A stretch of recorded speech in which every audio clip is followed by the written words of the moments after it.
सद्गुरु श्री ब्रह्म चैतन्य महाराज गोंधवलेकर, इनका प्रवचन 12 जनवरी। नाम और भगवान।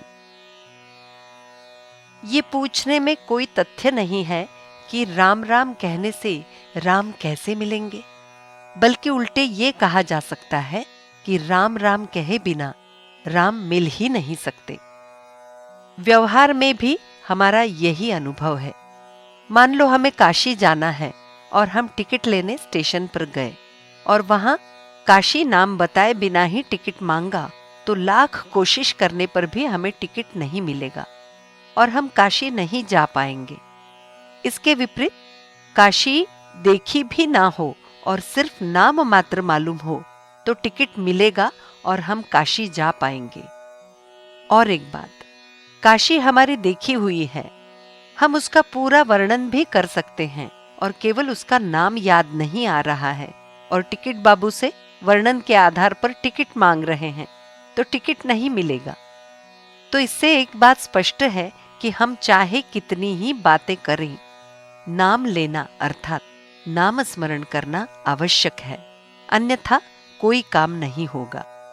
यही विश्वास होना चाहिए कि नाम स्मरण से भगवान की प्राप्ति होती है। भगवान के नाम की आवश्यकता दो प्रकार से है। एक, गृहस्थी का स्वरूप समझ में आए इसलिए, और दूसरा इसलिए कि भगवान की प्राप्ति हो। यह हमारी समझ में नहीं आता कि खाने पीने के लिए भरपूर है, बीवी बच्चे हैं, घर बार है आदि सभी वैभव है, फिर भी हमें चिंता और बेचैनी क्यों होती है। इसका मतलब ये है कि दुख की निर्मिति अन्यत्र कहीं से होती है, ये समझ नहीं पाते। तो ये समझ पाएं इसलिए नामस्मरण की आवश्यकता है। भगवान के लिए तड़पन निर्माण होने तक नामस्मरण जरूरी है और बाद में भगवान के सिवाय और कोई आधार नहीं, इसीलिए नामस्मरण करना चाहिए। अंत में भगवान के दर्शन होने के पश्चात तो नामस्मरण अभ्यासवश अपने आप होते रहता है। अतः ये स्पष्ट है कि प्रारंभ से अंत तक नाम स्मरण ही शेष रहता है।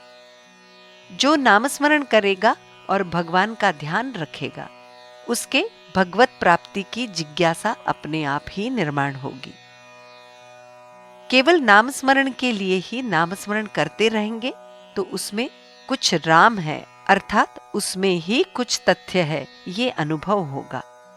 नामस्मरण करते समय जो भी भला बुरा घटित होता रहेगा वो हमारे लिए कल्याणकारी ही है, ये भरोसा रखिए।